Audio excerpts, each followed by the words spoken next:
Hear ye, hear ye, hear ye. All persons having anything to do before the Honorable, the Justices of the Massachusetts Appeals Court, now sitting at diverse locations within and for the Commonwealth. Draw near and give your attention, and you shall be heard. God save the Commonwealth of Massachusetts. Court is open. Thank you, Madam Clerk. Welcome to the Appeals Court. I'm Justice Meade. With me on your panel this morning are Justices Kinder and Hand. I assume you've both argued on Zoom before. If we run into any technical difficulties, we'll do our best to reestablish a connection, and no one will be deducted any time for that. We have read everything, so my best advice is to get right to the point. With that, I'll call our first case, 20P441 Commonwealth versus Driscoll. Mr. Oresti. Good morning, Your Honor. It's Attorney Rod Oresti for the appellant. May it please the court. In this case, Mr. Driscoll was found guilty of operating a motor vehicle in violation of a license restriction and operating without an ignition interlock device. It's important to highlight a few events in the record that are key to the issues presented in this case. First, Mr. Driscoll in 2008 was convicted of an OUI second and received a 2-year license loss. At the motion to suppress hearing before trial, defense counsel argued that the RMV records were inaccurate because it reflected an OUI 3 instead of an OUI 2, and she had to correct it with the RMV when she was appointed to the case by CPCS. In 2009, Mr. Driscoll also attended a prior hearing where the RMV acknowledged to him that their records may be wrong, but they can't advise him on how to correct them. Then in 2012, Mr. Driscoll's license was reinstated and he installed an IID, ignition interlock device, under Mass General Laws, Chapter 90, Section 24S. The IID is only required for 2 years.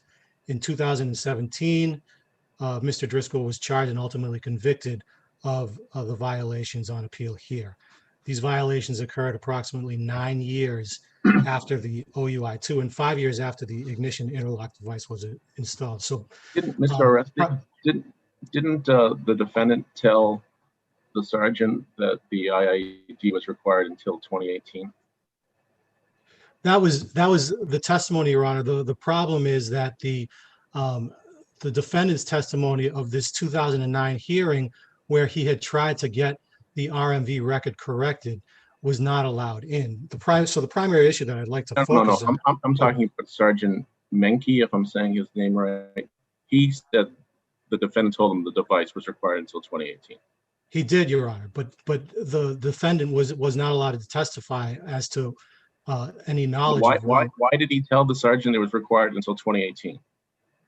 Why did he tell the sergeant it was required until 2018? He know it was still in effect at the time of the stop. Right, and that goes and that would go to the credibility of the testimony for the finder of fact, Your Honor. I think I don't know why, I don't know why the sergeant testified to that, and the jury can determine if the defendant was allowed to testify as to his knowledge of what of when the IID was required, of what was credible and what wasn't. The testimony that the judge didn't allow the defendant to give was what the statute required.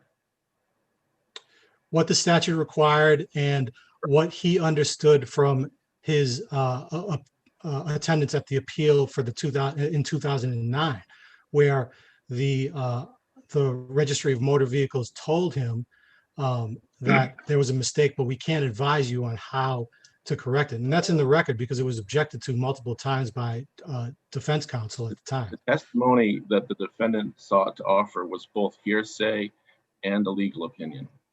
Well, it was not hearsay, Your Honor, because the record that came in, it was directed to the record that came in and the inaccuracies in that record. So, like I said, I wanted to focus on that business record that came in, the Registry of Motor Vehicles record, the screen printout, and the IID affidavit, which was purportedly signed by Mr. Driscoll. They were not ordinary business records. Both the screenshot and the affidavit contained information that was testimonial in nature and offered to prove an essential element of the charge, and that was that Mr. Driscoll's license was restricted and that the IID requirement existed.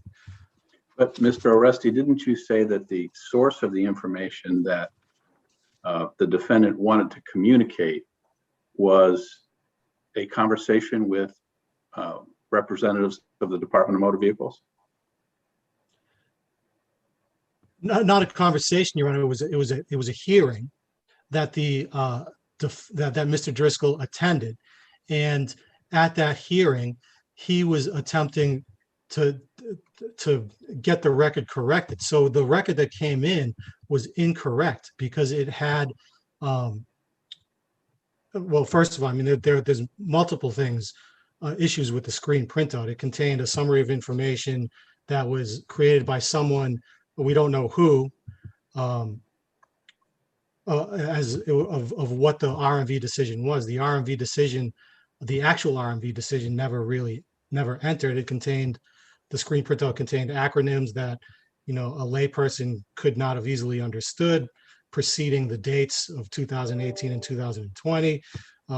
Therefore, an expert should have been required, not only for the jury to have an understanding of what the record's contents are, but also for Mr. Driscoll to cross-examine RMV expert on the accuracy of the record and the source of the record. Mr. Oresti, were the records attested to and certified by the Register of Motor Vehicles?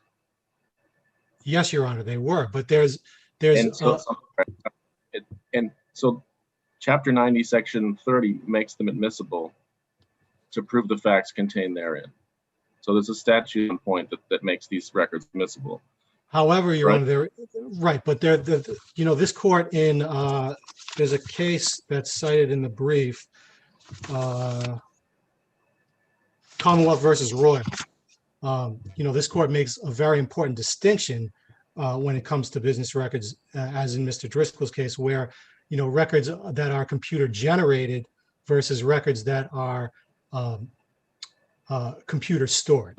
And that distinction is that computer generated records don't require human participation. Now, what we have here is sort of a hybrid, which the court also says presents authentication and hearsay issues. The summary in the case, the summary that's written in the record, I have it here. The finding per order from BOA dated 12/16/11 to issue license from 7 a.m. to 7 p. PEC 9918 with interlock. Given operators AFF along with vendors list to install will be PEC 9920. Now, this was presented as an exhibit to the jury. Again, there's acronyms in here that aren't easily understandable. There's testimonial evidence that the defendant wanted to enter, that he tried to get this record corrected because it was incorrect. So there's sort of like an inaccurate record that was coming in, and the defendant wasn't able to present a complete defense on the accuracy of that record. Because the 9918 and 9920, again, it doesn't say that, or to a layperson, it doesn't show that those are the dates when these conditions expire. And the defendant wasn't able to present a complete defense and speak to these inaccuracies. Notably, though, before this trial, there were several other trial dates that the Commonwealth did have an RMV expert present, and then we could have avoided this issue altogether. And But Mr. Oresti, Attorney Oresti, that your client didn't summons the RMV person himself, did he? I don't, I'm sorry, Your Honor, I don't know that for sure. He did not. Which he could have done, correct? Right. If it wasn't done, yes, it could have been done. But also, the Commonwealth did have an RMV expert there for the prior trial dates that were continued, and for some reason, that person was not available for this date.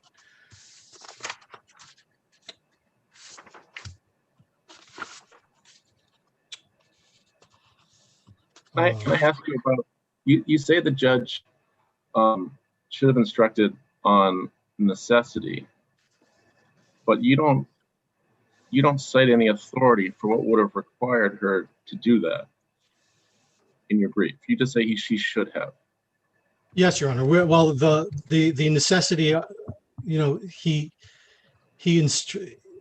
did, the judge didn't instruct on necessity, and Yeah, but your brief, calling there's appellate rule 16A9 requires you to have authority for the arguments in your brief.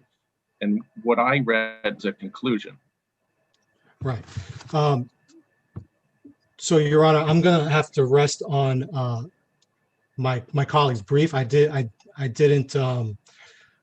She wasn't able to attend today, so I'm going to rest on the brief itself on the necessity argument. I think the stronger argument, Your Honor, is still within this business record exemption. Let me put a different question. You also say in your brief that the interlock statute is vague.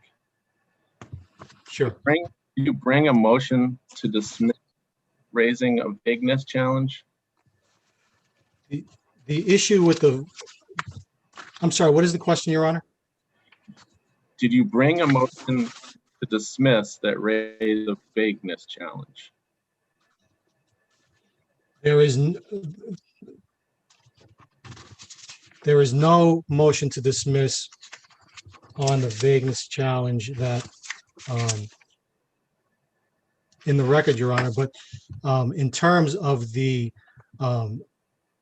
argument that the statute is unconstitutionally vague, I also think that's a good one as well, because in this case, again, the violation occurred 9 years after Mr. Driscoll was convicted of an OUI second, 5 years after the installation of the IID. Mr. Arresti, I'm still on the vagueness issue. Sure. And you say the statute is vague because it should have included a knowledge element. Yes, Your Honor. You cite nothing in support of that in your brief.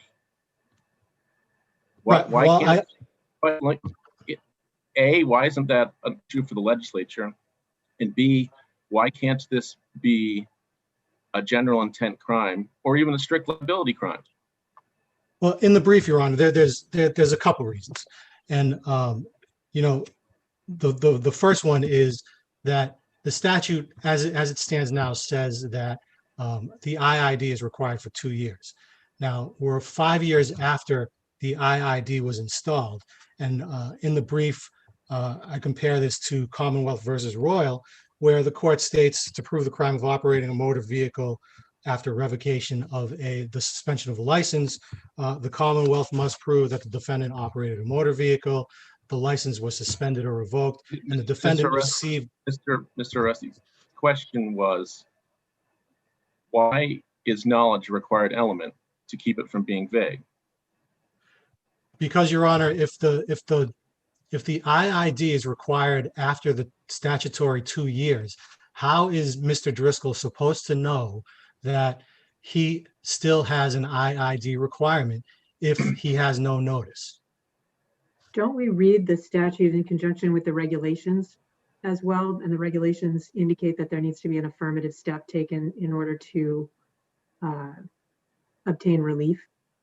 And he did take that step, Your Honor. He went to the board, but he wasn't allowed to testify to that fact because the judge barred it based on knowledge is not an element. At the same time, this wasn't. As to your knowledge argument, as to the vagueness question that Justice Meade is asking about, doesn't the regulation change the landscape on your knowledge, on your claim that the statute itself is vague? If Mr. Driscoll took an affirmative step and it still does not receive notice that there's an extension but beyond the 2 years, Your Honor, it doesn't change the landscape, because now Mr. Driscoll doesn't have a way of knowing that he is still required to have an IID installed in his vehicle. So again, comparing this with Royal, there is a knowledge element in a suspension or revocation violation, and the knowledge requirement makes sense here as well, because without that knowledge, how is Mr. Driscoll is supposed to act accordingly. He can't. And this, so that's the basic argument of the knowledge element. And without it, it's unconstitutionally vague. And I see that my time is running out here, so I'll rest on the entirety of my brief and the reply brief. And for these reasons, the judgment should be reversed. Thank you. Ms. McLaughlin. Good morning, Your Honor. You're muted.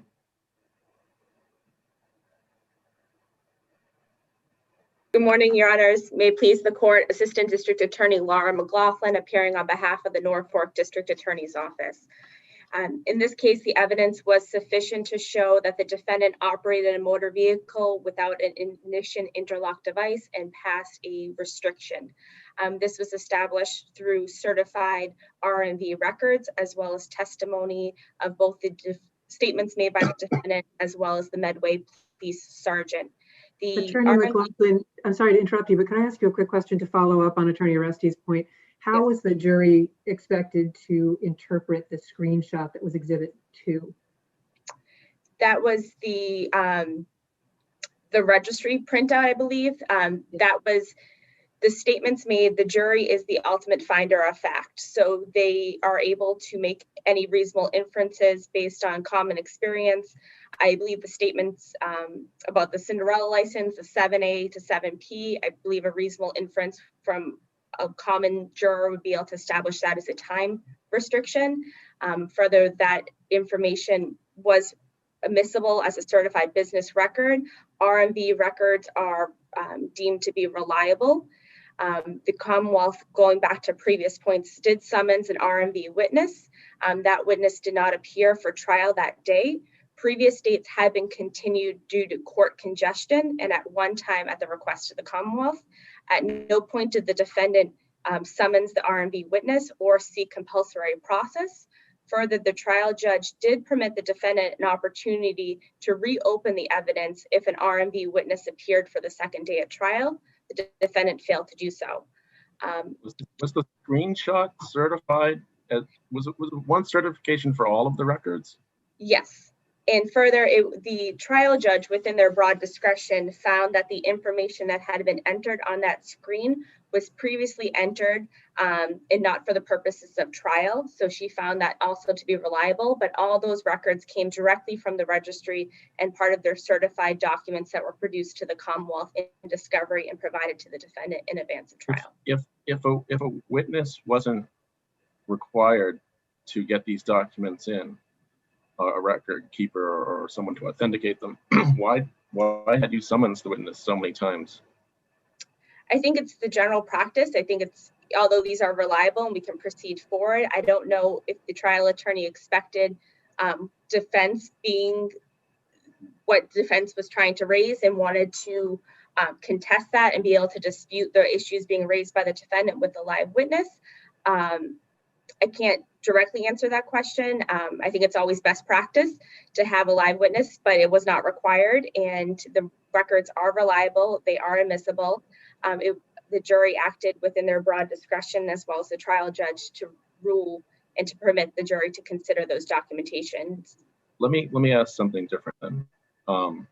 You correctly state in your brief the principle enunciated in Gordon that the 2 years runs from reinstatement, not from conviction.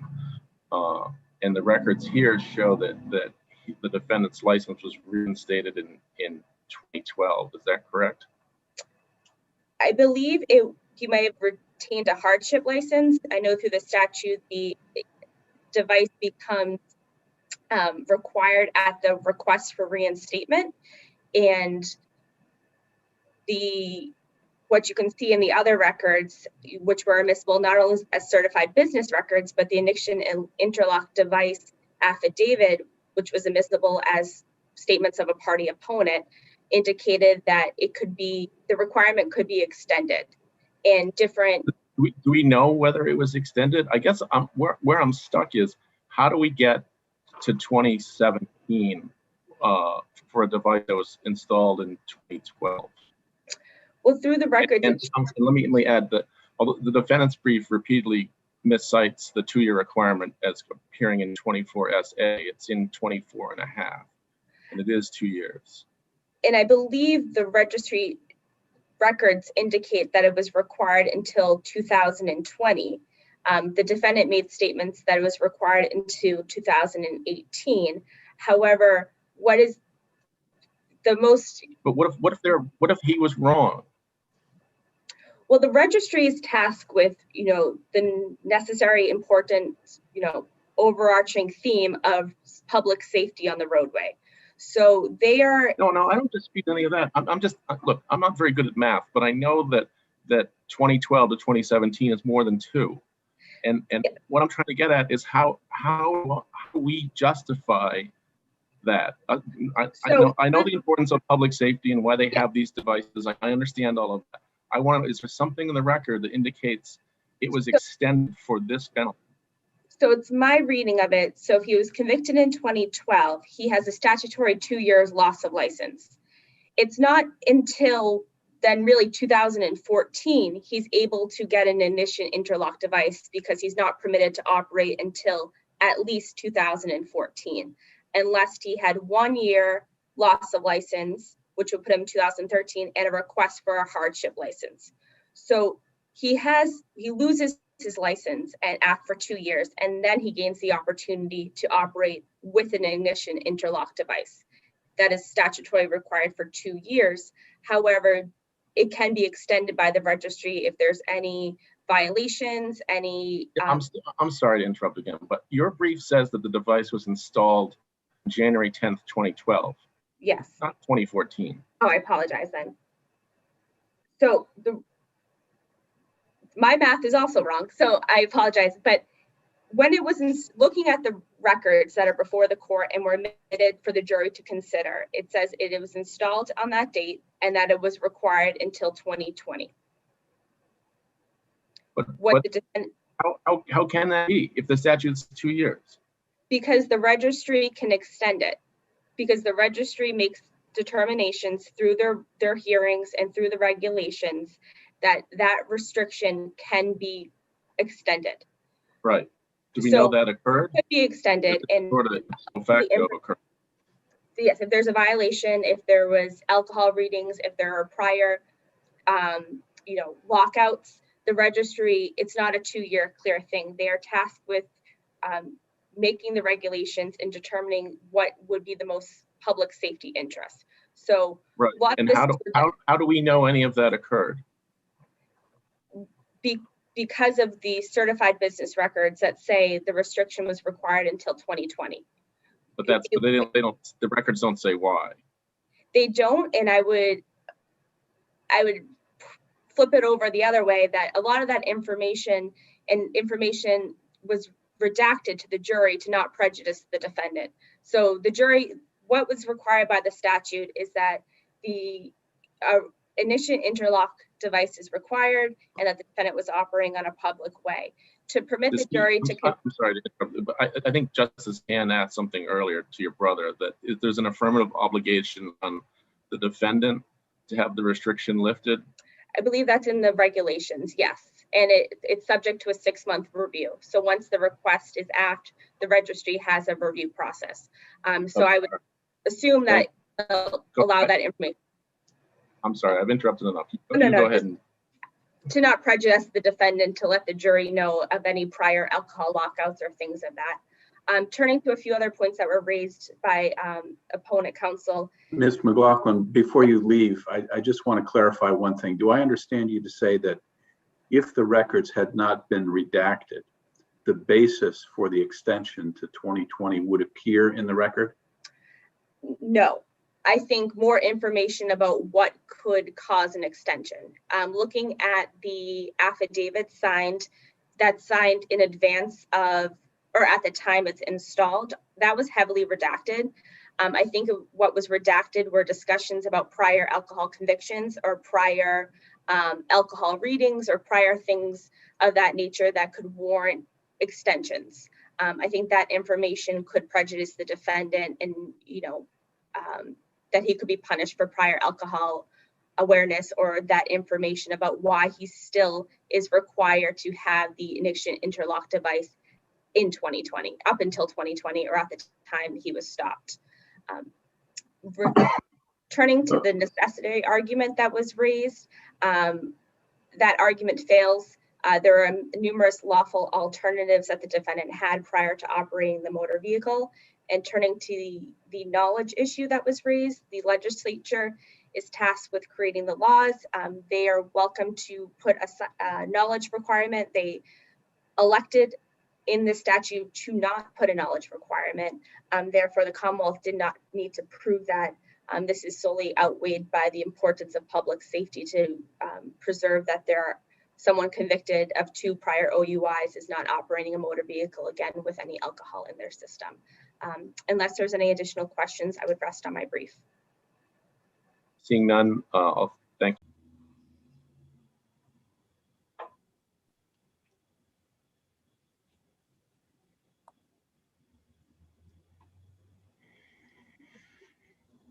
We are live and on the.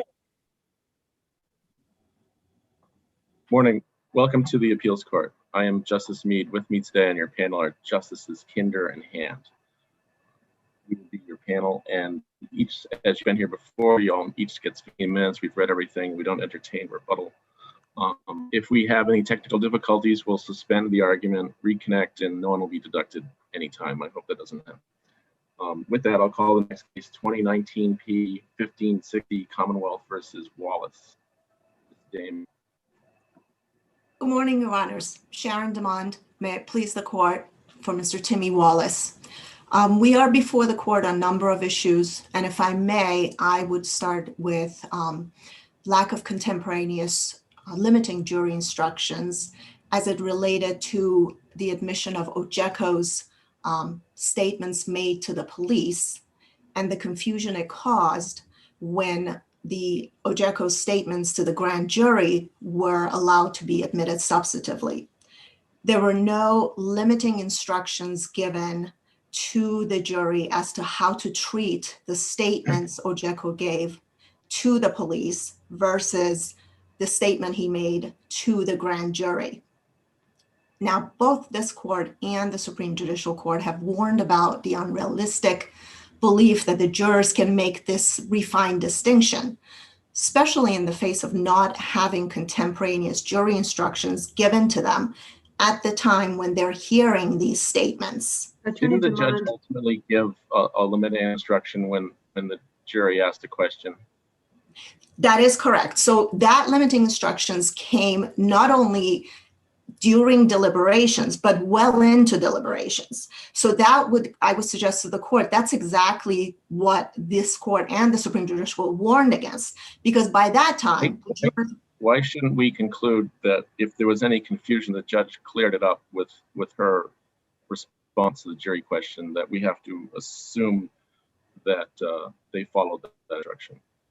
Because, Your Honor, it's impossible to know what the jurors believed well into deliberations and what they thought the statements were that were coming through the police reports versus the statement that were coming through grand jury minutes. Now, that's especially true in this case because it wasn't one set of statements versus the other. It was this back and forth of jumping between these 2 different statements, 2 different scenarios by the Commonwealth while questioning Ojeko. So while he was on the stand, the prosecutor kept going between police reports, impeaching him based on his statements made to the police, then switching over to the grand jury minutes and impeaching him based on that, and then eventually going to sidebar. And after feigning by the trial judge, then the Commonwealth was allowed to then start to reread the grand jury statements again for the second time to the jury. So the first time he tried to impeach. I'm sorry, I didn't hear. Go ahead, Justin. Go ahead. If we assume that the jury had focused on the issue and indicated that focus by asking a question, why isn't it reasonable to assume that the jury heeded the judge's specific instruction on that question?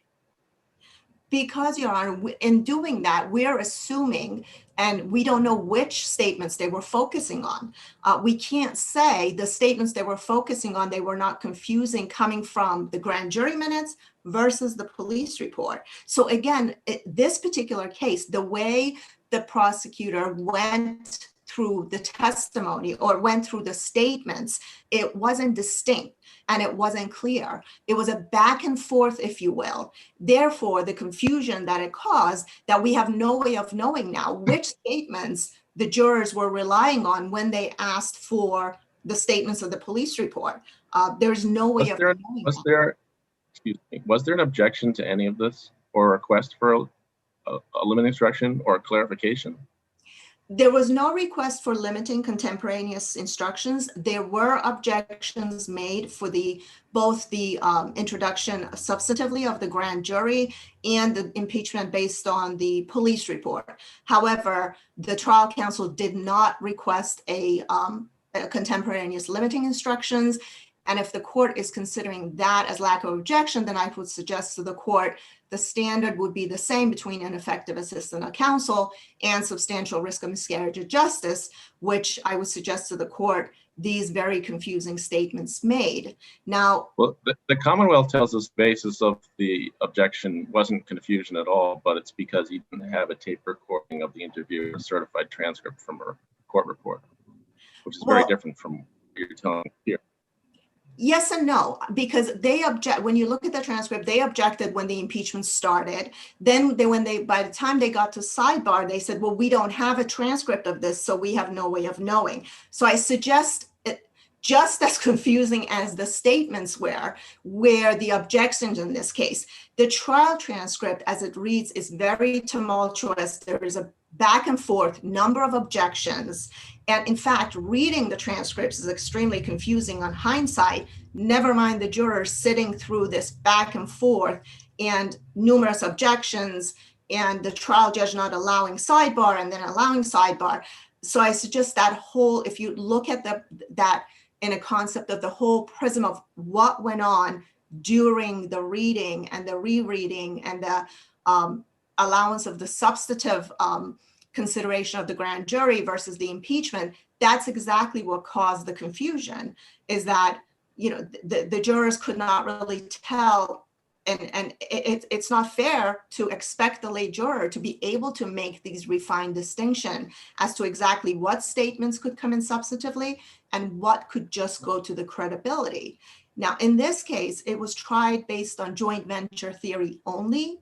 And in order for the Commonwealth to prove joint venture and the fact that TIMI, the defendant in this case, knew of his other brother's intent, essentially what was reflected in the police report by saying they both expressed madness and this ill will towards the third brother, the deceased. And they both said these things will end up in blood and people dying. These are all statements through the police report.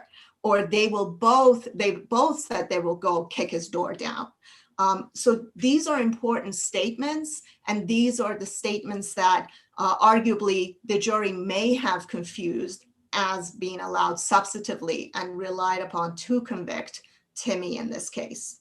Well, you're not saying, Attorney Demond, that there isn't other evidence from which the jury could have found that there was a joint venture, correct? That you're not going that far. I'm sorry, can you repeat that, Your Honor? I didn't hear. Sure, sure. You're not going so far as to say that that was the only evidence of joint venture that the jury had. Am I correct? Arguably is the most effective evidence that the jury had to prove joint venture. The only other evidence would be the fact that the landlord saw them coming out, and the landlord said he saw TIMI with a gun. Now, this is after the fact, not before the fact. So arguably, Nikoyan, who was the aggressor, who was standing in front of TIMI at the door, yelling and screaming, could have given the gun to TIMI afterwards. This, and you know, the landlord also testified inconsistently before the grand jury, saying he didn't see anything, he couldn't see anything, it was chaotic, he wasn't paying attention, too much confusion. Could I switch gears a little bit and ask a question about your argument on bad character and motive evidence related to Nikoyan? and your client's challenge to that. As I read the transcript, at least as to the physical objects, trial counsel wanted that information, the things that were found at Nicoyan's house, to be in evidence as proof that Nicoyan was the murderer in the case and not Timmy. Can you explain to me a little bit more about your argument on appeal? That is correct. And for some time, they wanted some of that evidence to be introduced so that they could argue that it was Nicoyan who had the intent. They argued against some DEA material and whatnot to be introduced. Their objection was overruled. Now, they wanted that evidence in itself in order to prove that Nicoyan was the aggressor. However, at the same time, this was a joint venture theory, and that the judge should have given, and the jury should have been guided as to how to construe that evidence, that indeed that evidence should go to the guilt of each party and not be taken against the other party. So but there was no request, again, no request for that type of guidance, correct? that is correct. Yes, there was no request made. However, as I stated previously, the standard review would be the same as for substantial risk of miscarriage of justice. But Now, wasn't the whole theory of the defense that it was all Nicoyan? It was all Nicoyan the entire time, that there was no need to distinguish between the two to some degree because the entire plan, the entire action was all Nicoyan. Isn't that that is correct? correct, Your Honor. However, because of the fact that Nicoyan was not at trial, he was not on trial, and that the defense counsel, the arrest of Nicoyan, the defense counsel was trying to keep out, and they were not able to. The Commonwealth was able to get evidence in that Nicoyan was arrested in the year that he was arrested in. The defense counsel argued during sidebar, again, not clearly as to, well, we're not going to know what happened to Nicoyan. The trial judge didn't allow any elaboration as to what happened to Nicoyan. So the jury was left with this concept that either Nicoyan was arrested and was found guilty of murder, and then by association, Timmy must have been with him and he is therefore guilty of murder, or Nicoyan was arrested and perhaps got away or what have you. But they were essentially left to their own imagination. They were not helped by any kind of instruction, even simple instruction as to say, you are not to consider what happened to Nicoyan, or you are not to give any weight to the outcome of Nicoyan's case. Any one of those words would have been, I would suggest to the court, would have been sufficient to at least tell the jurors not to consider this. They were essentially left in without guidance as to how to consider this and what weight to give it and how to bring that into Timmy's case, if you will. How does it relate to Timmy's case? And because of that, we have no idea. We wouldn't know how they treated it, and they weren't given any guidance. So I would suggest to the court it caused substantial risk of miscarriage of justice in finding Timmy guilty either by association or trying to find someone to pay for this crime because they Well, had the judge did, I'm sorry to interrupt you, I apologize, but the judge did instruct clearly in her final instructions that guilt by association isn't enough. She gave a joint venture, a pretty detailed joint venture instruction.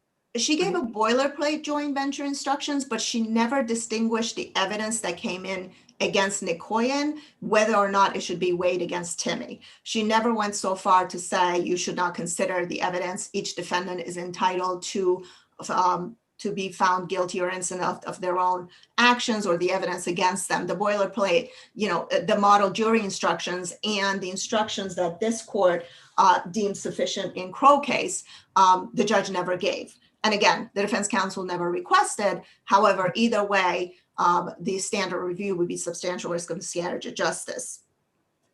Now, back to the items in the apartment, didn't the parties stipulate that they were all associated with Nicoyan? There was an association, yes, that the items found, the article, the gun, everything belonged to Nicoyan. But again, how do you consider that in determining guilt of Timmy was not ever considered, never told the jury how to weigh those evidence. They were just told, yes, this is all related to Nicoyan and not Timmy, but how to consider that evidence in this trial was never instructed. The defense used it to say that Nicoyan was the murderer.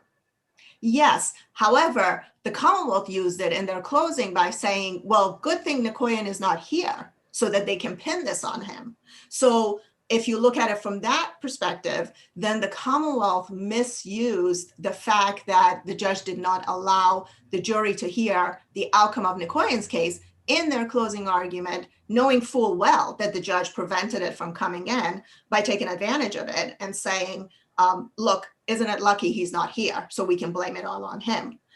And while we're on the subject of closing argument, if I may, I would just like to address that the closing argument in and of itself should be sufficient to allow this court to find substantial risk of miscarriage of justice in order to allow a new trial. Not only, as I just mentioned, the Commonwealth took advantage of the evidence that was not permitted in. The Commonwealth read the grand jury minutes for the third time, quoting to the jurors. He also read portions of grand jury minutes that were not permitted to be read substantively, but he said it anyways. Such damaging things that they went to his house, and he— There was no objection, right? There was no objection. No, you are not to that portion. However, there was objection to the portion of the Commonwealth's closing where he inflamed the jurors' compassion and essentially injected facts that were not in evidence by saying Ingrid, the mother of his children, held them in exact position where he fell, or you heard from Ingrid saying she held him as he died. These are not references to the evidence. This is blatantly putting evidence in that were not said. In fact, Ingrid herself said she picked up the phone from the ground, called, and then took her children and left. There was no holding, there was no touching. The Commonwealth used the words such as exact location where he fell, and you heard from Ingrid saying what she said, and in fact inflamed the jury's sympathy so that they would find the defendant guilty, as they did. I see that I'm out of time. If the court doesn't have any other questions, I will rest on my brief. Thank you. Seeing none, thank you. Ms. Lewis. Good morning, Your Honor. Sarah Lewis on behalf of the Commonwealth. I would like to first acknowledge the trial prosecutors in this case who are watching the argument over the court's live stream, Assistant District Attorney Ursula Knight and former Assistant District Attorney Philip Chang. We're asking this court to affirm the defendant's conviction for the murder of his brother, Tosfa Wallace. As the court alluded, there was a strategy in this case, and I would like to just begin by pointing out that the strategy that the defense employed was to entirely point the finger at Nicoyan for the victim's murder in order to exonerate TIMI. And the decisions that counsel made throughout the trial were made all in support of that strategy. And I think the record is clear on that. And I say this as I think it provides a helpful framework for the issues that the defendant has raised on appeal. Turning first to Ojeko's testimony and the judge's alleged failure to sua sponte provide a contemporaneous instruction on the limited use of the police interview, this claim fails both legally and factually. As was pointed out, the defendant did not request a contemporaneous limiting instruction. And as this court has said, quote, and this is quoting from Commonwealth versus DeLong, 60 Mass App Court 122, a judge is not required to give a limiting instruction regarding the purpose for which evidence is offered unless so requested by the defendant. And again, it was not requested here. Factually speaking, a limiting instruction was given, as was discussed, at the end of the trial in response to the jury's question, and that was the last thing the jury heard. And I would point out the exact words of the jury's question because I think that it shows a discernment by the jury of what was going on here with respect to the police interview versus the grand jury testimony.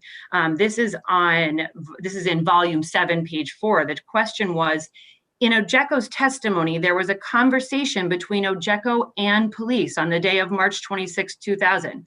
Can we have this report read back to us?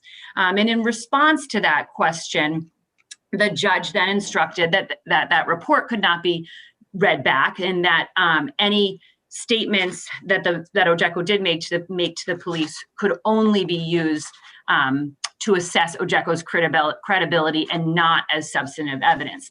And that instruction which was very specific in response to the jury's question about the police statement, stood in stark contrast to the instruction that the judge gave contemporaneously regarding the substantive omission of the grand jury testimony.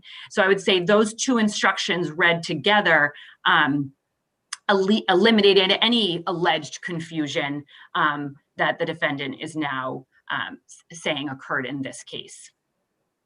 If the court has no further questions on that issue, I will address the judge's alleged failure again to sua sponte, give a limiting instruction on the use of evidence found in Nkoyan's apartment and not to speculate on Nkoyan's absence. Again, this goes back to the strategy that the defendant employed in this case, meaning the strategy to point the finger at Nkoyan. And I think that is relevant to the fact that the defense here did not request the instructions now raised on appeal.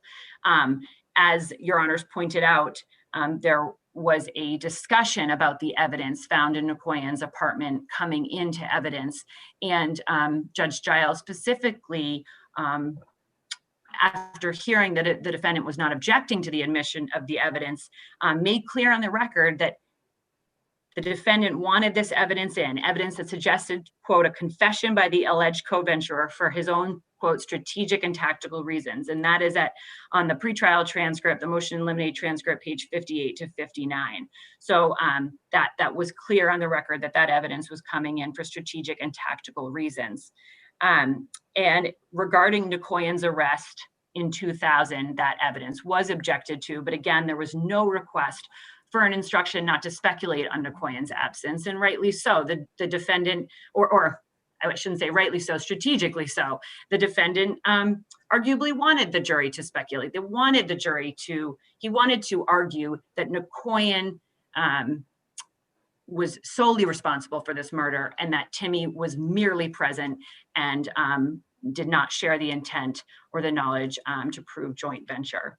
Attorney Lewis, could I just ask a question? Yes. With respect to the date of the arrest, what was the value of the date of Nkoyan's arrest to the case? I think it was relevant to paint a clear picture of what happened here. After hearing that TIMI had fled, that both defendants had fled after the murder, and that an apartment had been rented in Rhode Island in somebody else's name, the evidence came in and in a limited way that TIMI then fled and was eventually arrested in 2004. So I think as the judge properly found, letting in just the narrow evidence that Nkoyan was also arrested in this apartment that they shared, rented in somebody else's name, came in for the limited purpose of, as the judge said, closing the loop here. And so I think it was relevant to show what happened after this murder, but nothing more came in beyond that. And the Commonwealth did not unfairly take advantage of it in its closing argument, as the defendant alleges. The Commonwealth's argument that it was convenient that Nkoyan wasn't there was merely in response to defense counsel's closing argument and strategy, again in this case, which was to point the finger at Nkoyan.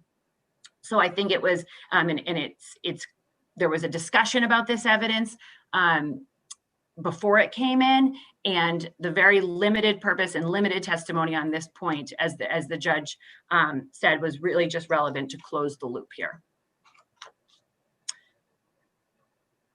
If the court has no further questions, I will simply conclude by saying that this was a defendant who, along with his brother Nkoyan, went to Tospa's apartment in light of a dispute over money, and in broad daylight, armed with a loaded firearm, and after exchanging words with the victim, opened fire and fatally shot him. And for the reasons discussed here, and also in the Commonwealth's brief, we are asking this court to affirm the defendant's conviction. If the court has no further questions, we'll rest on our brief. We are going live.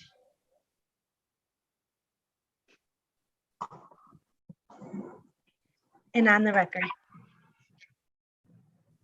Morning. Welcome to the Appeals Court. I am Justice Meade. With me today on your panel are Justices Kinder and Hand. There's 4 of you arguing. I have the time set out in front of me. As you all know, this case is hounded, so refrain from using any names for the litigants or the children. With that, I'll call the next case. It's 20P 1080, Department of Children and Families versus Mother and another. Mr. Penta. Good morning, Your Honor. I'm Michael Penta, and I represent the appellant mother. I press hard in my brief about the department spiriting the children away to North Carolina with the pre-adoptive mother while the goal remained reunification, and subsequently changed the goal to validate that move. DCF knew of this potential move for years, but told no one until weeks after it occurred. The judge was at first alarmed, and attuned to that would damage the reunification process and the mother-child bond, excuse me. Mr. Penta, can I ask you a question about that? In your brief, you described, and I think your words were that the move to North Carolina was shrouded in secrecy and bad faith. Correct. What in the record would allow us to reach that conclusion? The judge's own finding that this was not brought to anyone's attention until after the move had occurred. So maybe the characterization is, I wouldn't say hyperbolic, but it certainly wasn't known to anyone that this was a plan. I think in the record, the only whiff of this move was something the child mentioned to the mother, but why would she be suspicious of a move to North Carolina? I mean, children say things, but there was nothing in this record that the department notified anyone. In fact, the social worker testified herself that they didn't even plan, they had no plan to tell mother about this until after it occurred. In fact, they didn't even tell her after it occurred. They became aware after it occurred. So the record is replete with evidence that the judge and my client were unaware of this move until after it occurred, notwithstanding the fact that the department knew of a potential move for years and took no actions or plans. In fact, the goal throughout this case, up until that point, well, I shouldn't say up throughout this case, but for the previous 6 months before this move, was reunification. The department had suggested that they should be increasing visitation from the monthly visits that were at the time to monthly visits now, and that they were looking to implement family services with my client and her daughters. The move fortuitously was something that wasn't necessarily, it was motivated simply because the foster mother decided she wanted to retire and move closer to her family. As the record suggests, the department was unaware of anything aside from what services were available in North Carolina. I believe the foster mother's home study, her adoption application hadn't been approved at the time, but yet the department acted as though this was a foregone conclusion and set in motion the facts that shaped this case. So the department put its thumb on the scale, and the judge called them out for this and entered a remedial order. But then at the end, simply shrugged when the department failed to comply with the judge's own order. And this is just simply unacceptable. We often hold parents accountable for their behaviors, but rarely is the department held accountable for its behavior. And this is one of those rare cases where the department's behavior is so unacceptable. And although the judge initially called them out, she did nothing. And it's really incumbent upon this court to hold the department accountable for its behaviors. And we know this in the end, Mr. Penta, the judge was required, as we all are in these cases, to focus on the best interests of the children. And can't we reasonably conclude that that is what drove her decision-making in this case? I submit to Your Honor that the best interest of the children is, of course, paramount. But there are times where when the department has its thumb so heavy on the scale that we do not, or this court should not take lightly the destruction of a family unit, even if it's simply the bond between a parent and their child, even if it's just simply that. And so it must be remanded in order to the department to comply with what the judge initially told them to do. It is, well, that's, again, Your Honor, the judge is acting in the child's best interest, but it's the reasonable efforts that the judge found that the department did is totally incompatible with her order. she found the department in a remedial order, in an abuse of discretion hearing, after a 3-day hearing, that they were not using reasonable efforts. For the next 2 years, the department admitted it did not comply with the tenets of that order. And yet the judge found that they used reasonable efforts. It's just unacceptable, Your Honor, for the court to condone this level of behavior. And aside from the fact that the child's best interests were, of course, shaped by the department's actions, their hand was heavy on the scale. They shaped the events. This court and the Supreme Judicial Court has warned against. In fact, this judge recognized that the department was shaping the facts of this case and simply shrugged her shoulders at the end of trial. In addition to that, Your Honor, that aside from the department's inexcusable behavior, there was also an error in not ordering post-termination visits with my client. The judge's findings ignore testimony from the daughter, who testified that she wanted to see her mother, that she wanted, in fact, at times wanted to live with her mother. She wanted to contact with her mother. An expert testified that the foster mother was alienating them from their Hispanic heritage. And there's a case I didn't cite, but it's adoption of Udetta, where this court, I can cite it, or the court can indulge me.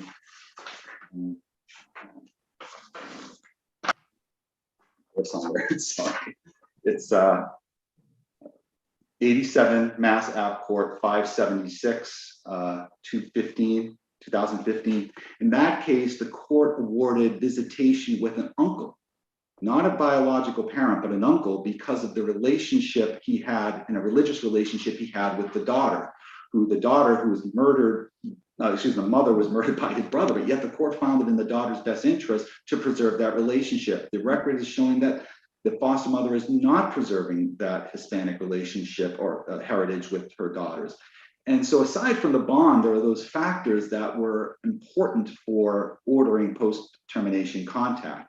In addition, the foster mother has shown throughout this case to not comply with the court's order, let alone show that she would be willing to cooperate with a visitation, or at least it's left to her discretion.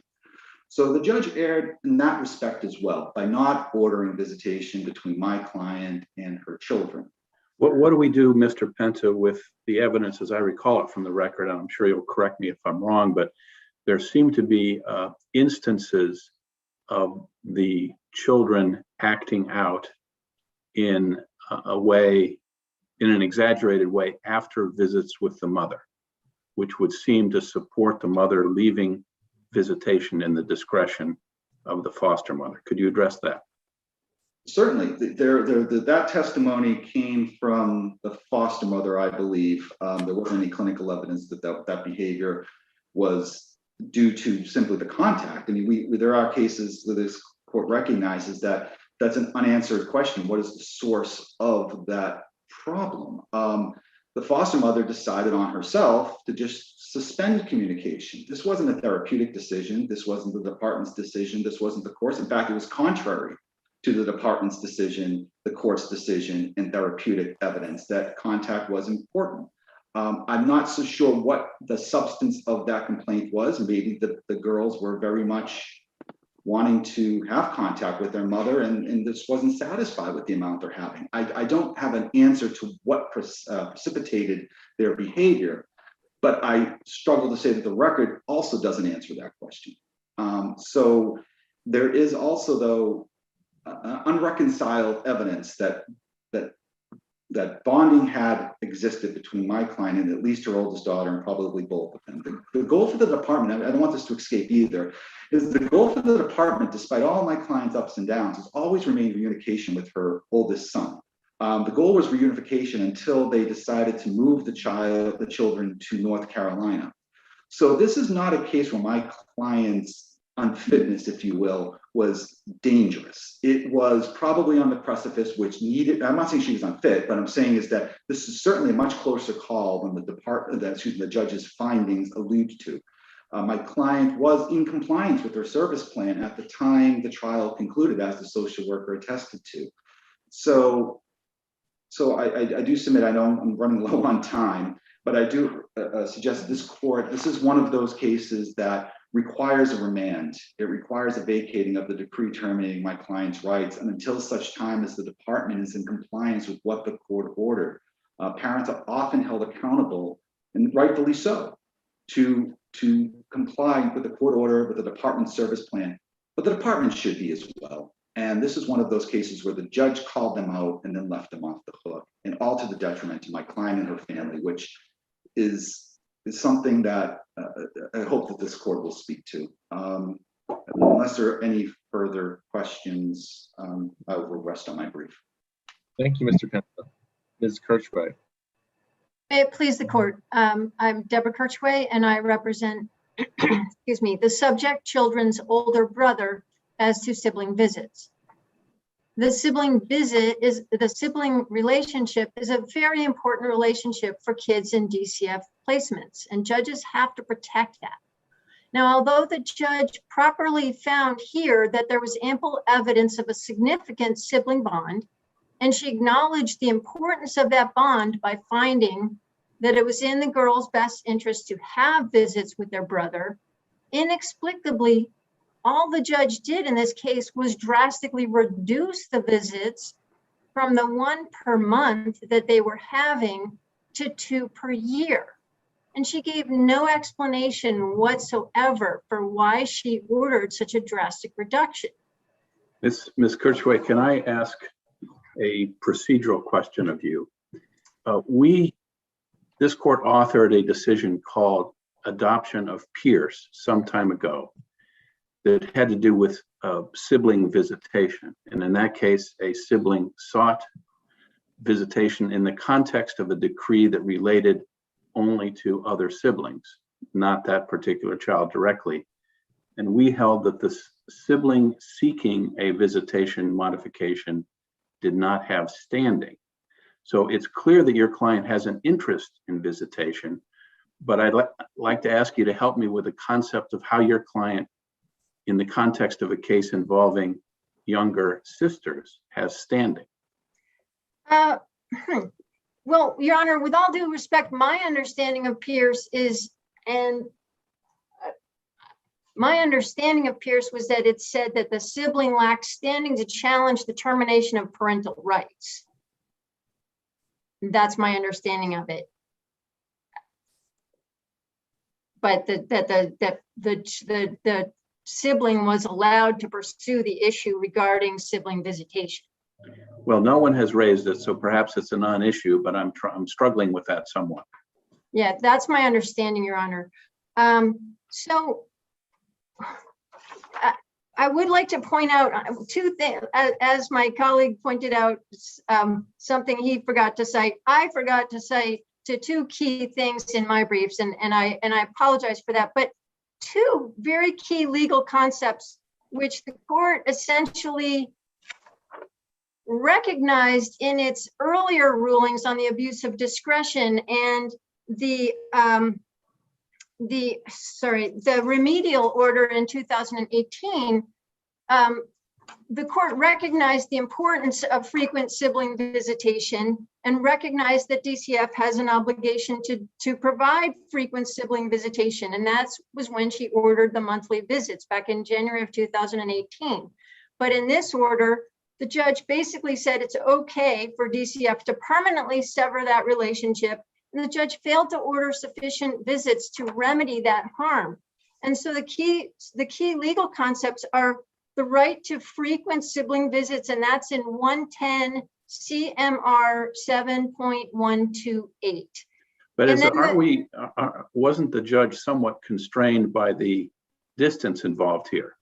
Reasonable minds can disagree about whether or not that was the right thing to do, but assuming we conclude that it was that the move to North Carolina was not error, the judge had limited options, did she not?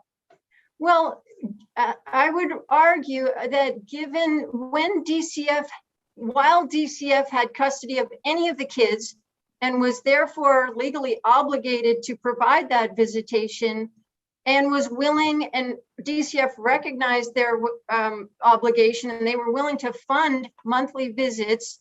And the children enjoyed those visits, that it was reasonable to continue monthly visits at least while DCF was on the hook for arranging those. Certainly after DCF is completely out of the picture, yeah, it's a different story. I'll admit that. But with these kids, where the only constant in my client's life was his sibling relationship, where the girls look up to my client, he's a significant male figure in their life.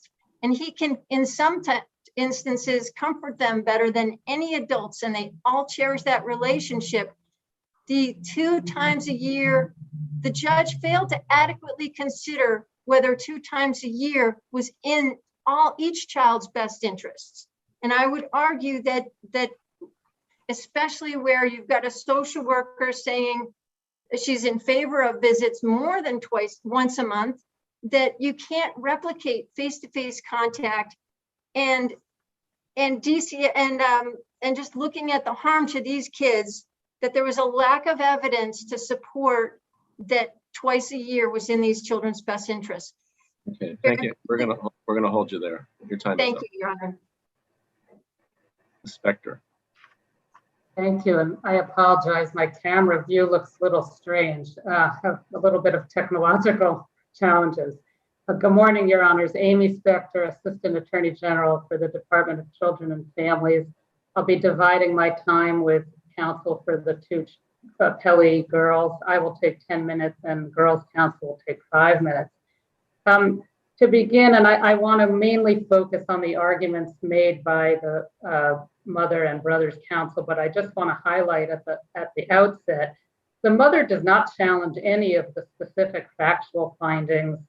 And as Justice Kinder, I think, aptly focused on, the appropriate focus here of the trial court was on the best interests of the children.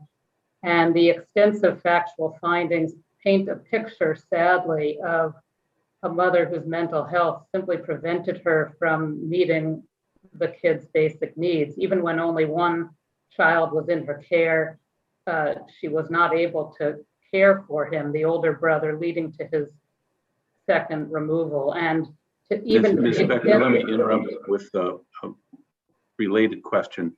Part of the staleness argument, as I understanding, had to do with the fact that the trial in this case lasted 17 months from beginning to end, which struck me as out of the ordinary. Can you enlighten us as to how a case can take 17 months to try?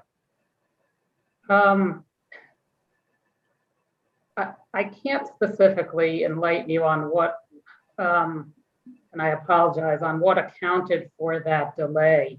I can address perhaps your underlying concern by noting that there was evidence that this was a case where, again, very sadly, there was a long history of mental health issues that impeded the mother's ability to care for the children. But there was also more recent evidence of her unfitness. So, for example, in April 2018, which was just a month before the start of the trial, the mother expressed concern about the girls returning because she couldn't manage things with just the older brother. The department's social workers observed the mother not responding well. The mother said she couldn't do this anymore. Even right after his second removal, the brother reported that the mother had lately, and I emphasize lately, been sleeping all day. Soon after his removal, the brother reported he didn't want to return because the mother was unable to care for him.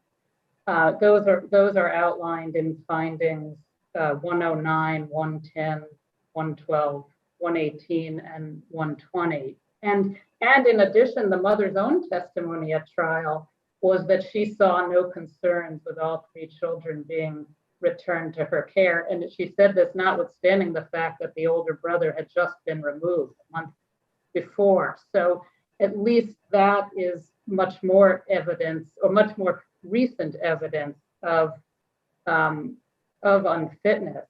And with respect to the abuse of discretion ruling, I also think, Justice Kinder, that you focused on the right point. There's no evidence of bad faith here. I think the department certainly, it was not ideal what happened. I don't think we're certainly not arguing that the mother should have been informed beforehand of the move. But at the end of the day, the abuse of discretion that the trial court found does not undermine the ultimate conclusion of unfitness, which again was amply supported by really overwhelming evidence. The import of the abuse of discretion ruling was that it resulted in a remedial order by the trial court. So that court already addressed the issue of how the department's abuse of discretion should be remedied. And in fact, as I understood Mr. Penta's argument, it was that the department didn't comply even with that order after the remedial order. Right. Well, I think the facts show that the department substantially complied, if not perfectly. The purpose of the order was after all to maintain contact and to ensure that the move itself did not lead to a rupture in contact. And the most important aspect of that was the continuation of once monthly in-person visits, which the department fully complied with, and the mother does not seriously argue otherwise. The trial court did not order the return of the girls to Massachusetts. It could have done so, did not do so because it found that the department would have to find a new placement and could not guarantee that the girls be placed together. Bearing in mind, these girls do have extraordinary needs, and by this time they had already been with their foster mother for a period of several years. So the trial court had the opportunity to address what it felt in its discretion was the best way to remedy the department's conduct, and it did so. And the evidence really doesn't support the mother's argument that remedy that was issued was an abuse of discretion. The abuse of discretion ruling really just was not, at the end of the day, was not relevant to the question of unfitness. Can I ask you to switch gears and ask if you agree with Ms. Kirschway's position that her client had standing to raise the visitation issue? Well, we did not raise that. We did not raise that, Your Honor. So are you conceding that? Yeah, I believe that he does. The statute provides siblings with a special protected status, a special recognition of their interest in visitation. So we are not claiming that he lacks standing to challenge that. All right, thank you.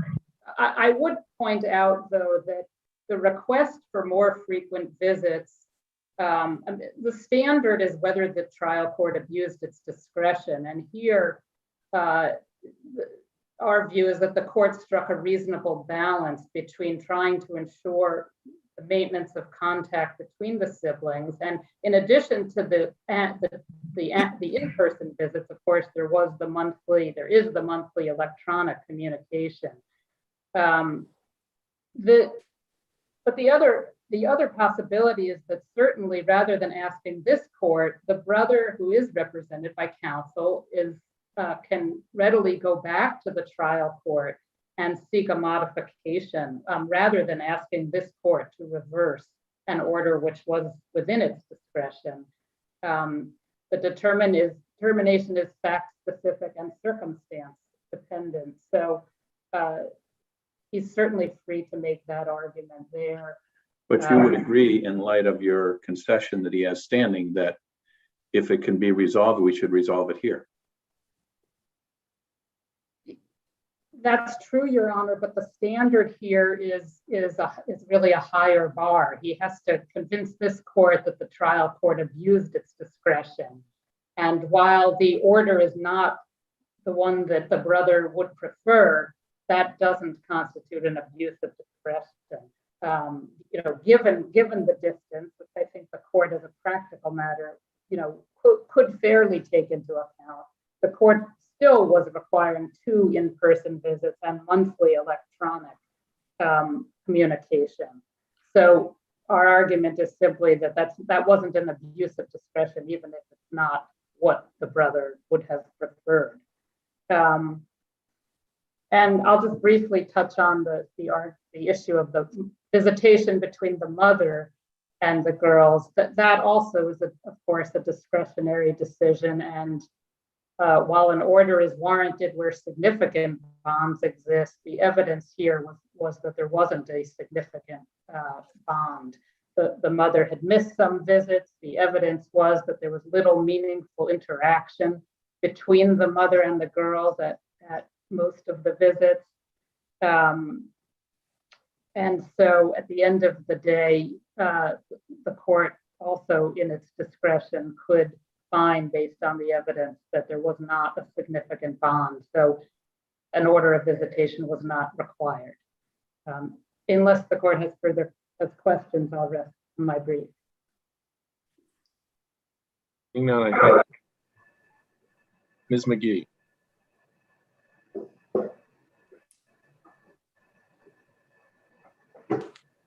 Ms. McGee? Yes, I can hear you. I'm sorry, you're breaking up just ever so slightly, but go ahead, I can hear you, Your Honor. Are you ready for me? I was waiting for the clock. I was waiting for the clock to be set for 5 minutes, but I will time. May it please the court. Good morning, Your Honors. Diane Messer McGee on behalf of the appellee girls. I suggest to the court that if we remove the single fact that the girls were moved to North Carolina, the case itself would be very simple to affirm. So we're left with what is the impact of the move to North Carolina? And is it dispositive of whether or not, 1, mother was currently determined to be unfit, or 2, whether or not it was in the best interest of the children to terminate the mother's parental rights? My brother said their DCF put their finger on the scale, their thumb on the scale with regard to the move. That may be true, but the fact is they put the thumb on the scale towards weighing in the balance to the best interest of the child. They have an obligation to do that. This mother, there is a trove of evidence that I don't think is in dispute, that is not in dispute, not that I don't think, is not in dispute with regard to the mother's current inability to manage herself in her general daily activities of daily living. She has admitted she can't take care of these children. A month before the actual review and redetermination hearing, her son was removed for the 2nd time. He thanked DCF for his removal and agreed that the mother can't take care of either him and certainly couldn't take care of the children. There is myriad evidence of her mental deficits that go back years, at least 5-6 years. This family has a history since 2008 with DCF. In 2013, these girls were placed with their foster mother where they reside today and all throughout uninterrupted. These children have severe special needs for which the foster mother, it is undisputed, has been able to handle, and these girls have thrived under her care. It is unfortunate they had to be moved, but the decision had to be made. Were they going to move those children with the only person who was able to take care of them in an environment where they were thriving, calling her mother, making friends, being up to date on their medical visits, getting the psychiatric and therapeutic care that they need? Or were they going to potentially have to break them up, put them in separate foster homes in Massachusetts? We suggest to the court that the latter is not a good option and that DCF and the court ruled in the best interest of the children. With regard to the move itself, there is nothing in the order. If there were only 15 statements of fact in the order which mother had to take, they're not, but even for argument's sake, we did. There was nothing in there that said that DCF acted in bad faith. There was a determination that they acted against policy, DCF policy, and that it was not reasonable. And they made remedial efforts. That's the process. That's the law. You can make remedial efforts, remedial order to mitigate against an unreasonableness of DCF. And that was done. And at the trial court, 29 days, 88 exhibits, testimony up till the end supports that this mother was currently unfit and that it was in the best interest of these girls to be placed with the foster mother who they spent the majority of their life with, who they call mother, and to allow them to continue in this particular case. Because if we take it out, I think it would be very easy for this panel to affirm the lower court. So what we need to do is to make certain that it's not dispositive. It is not dispositive here. It is the weight of the evidence. None of the factual findings are in dispute here. The mother really is looking to things that this court inappropriately said, or to conduct an overall review, which this court cannot. If the court doesn't have questions with regard to the children's argument that the broad discretion of the termination and what's in the best interest of the child must not be disturbed here because there's no proof of clear error, then I'll touch on the visitations. With regard to visitation, there was ample evidence in the record that mom's bond with these children was tacit at best. And the court, as the trial judge did throughout this hearing and in her decision, gave credit to positive testimony. She didn't ignore the positive testimony. She gave credit to the positive testimony, but she saw the negative testimony as outweighing the benefits. The negative testimony being the reaction of the children upon return from visits and the escalation of bad behaviors at post-visit. So I see that I'm out of time. We rest on our briefs, but it's the girls' position that they be allowed to stay with their foster mother, that the visits that the court has deemed with regard to what would constitute visitation is appropriate, should remain intact. Is the audio sufficient? It is, thank you. In just one moment, we'll go on the record. Okay. And we are on the record. Good morning. Welcome to the appeals court, Mr. Lozano. I am Justice Meade. With me on the panel today are Justice Kinder and Hand. What we're going to do is we're going to call both of your cases together, and you'll be given 15 minutes to argue. With that, I'll call case of 2019 P 1773 In Re Maria Lozano Bonanno and 20P 884 Guardianship of Maria Bonanno. You may proceed, Mr. Lozano. Thank you, Your Honor. Good morning, justices of the Massachusetts Court of Appeals. May it please the court, my name is Mario R. Lozano. I am the appellant in my mother's guardianship cases that were just listed. In this appeals case, the Massachusetts Court of Appeals has been burdened with the responsibility of upholding the rule of law. I'm sorry, Mr. Lozano, I'm so sorry to interrupt. I think we've lost Justice Meade. Thank you, Madam Clerk. Okay. Just one moment. I'm so sorry. Just wait until I start recording again. I'll say that we are on the record, okay? Yes, ma'am. Thank you so much. And we are on the record. Okay. My name is Mario Lozano. I'm the appellant in my mother's guardianship cases that were just listed by the judge. In this appeals case, the Mass Court of Appeals has been burdened with the responsibility of upholding the rule of law and the integrity of the Massachusetts judicial system.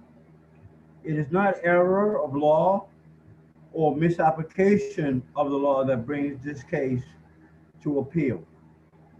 Victimization of a 92-year-old mother and family matriarch brings this case to appeal by the total and absolute corruption of the judicial process by the Suffolk County Probate and Family Court is judges and probate attorneys.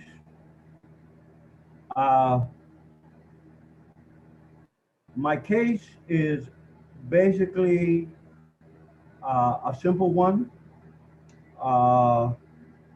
The Suffolk County Probate and Family Court completely ignored the Massachusetts Uniform Probate Code, Chapter 190B, Article 5, and the Massachusetts Supreme Judicial Court case law in a case, 2016 case, in re the guardianship of BBG.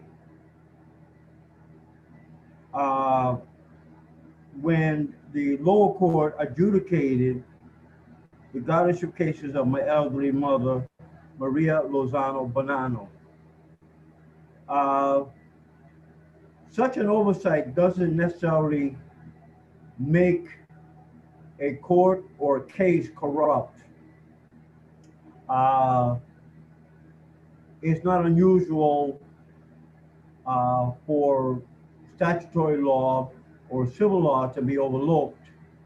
However, the Commonwealth of Massachusetts, through its legislature, made it very clear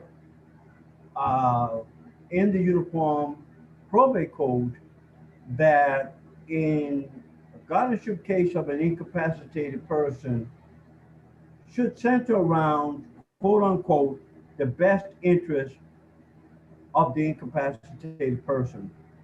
The Supreme Judicial Court of Massachusetts took up this issue, reviewed the Uniform Probate Code, and affirmed the code's position that guardianship cases should primarily be about the best interest of the incapacitated person.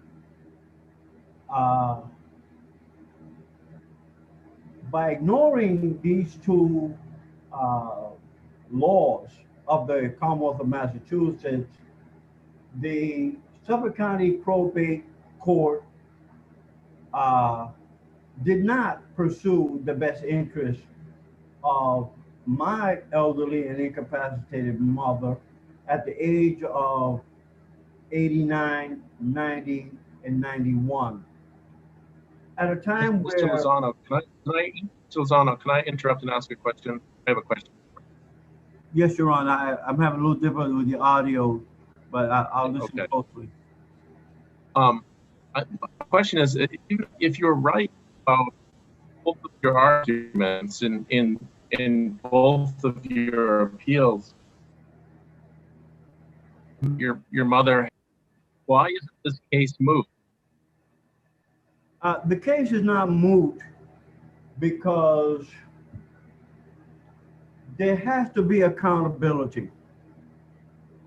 And I'm aware that the Massachusetts Court of Appeals was not present in the lower court for 2.5 years as we, the family, were. And therefore are not aware of the horrific treatment of my mother in these two guardianship cases.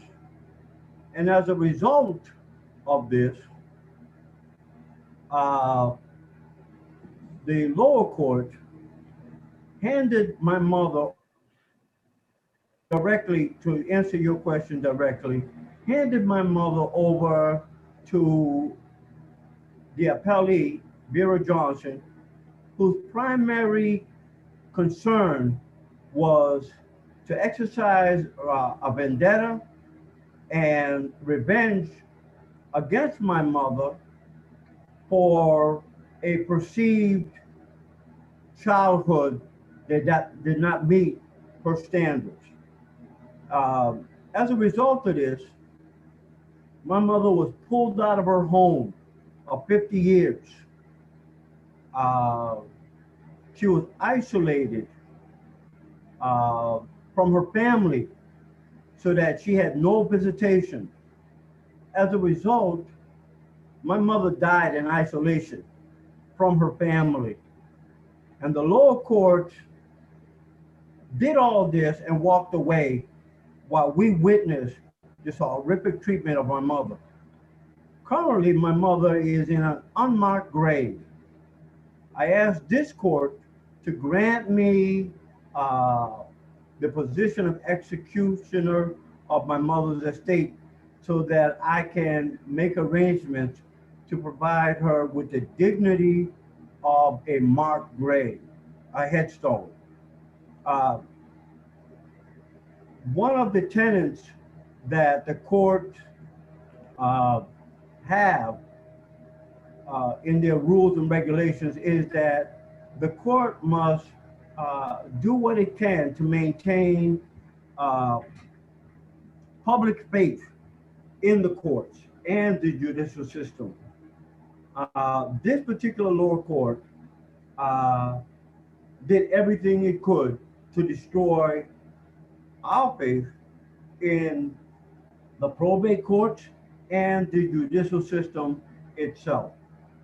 So to allow all of this to go unaccounted for will leave it so that other families will suffer this horrible experience and treatment.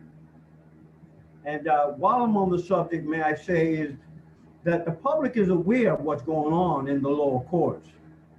And there are many complaints throughout the public that I encountered while dealing with this disaster of a court proceeding for 2.5 years. Eventually, the problem will balloon up to the point where the Mass Court of Appeals and the SJC will not be able to look away. My understanding is that courts have a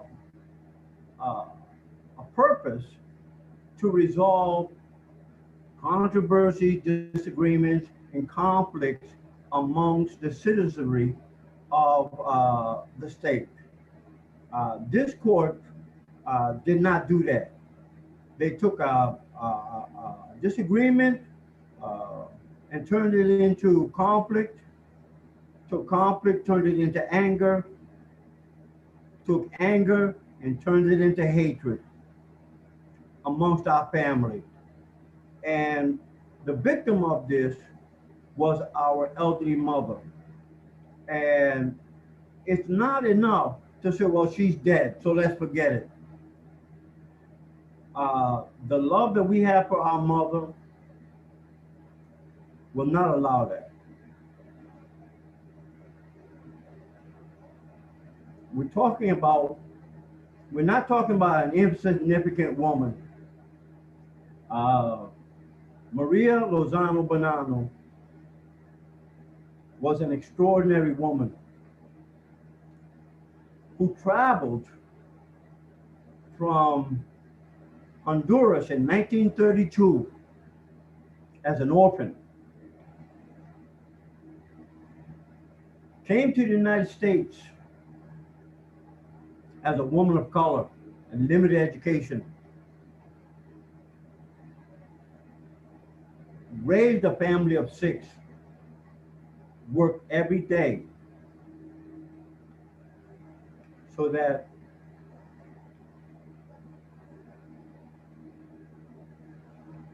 we may have an education that is on par with everyone in this society.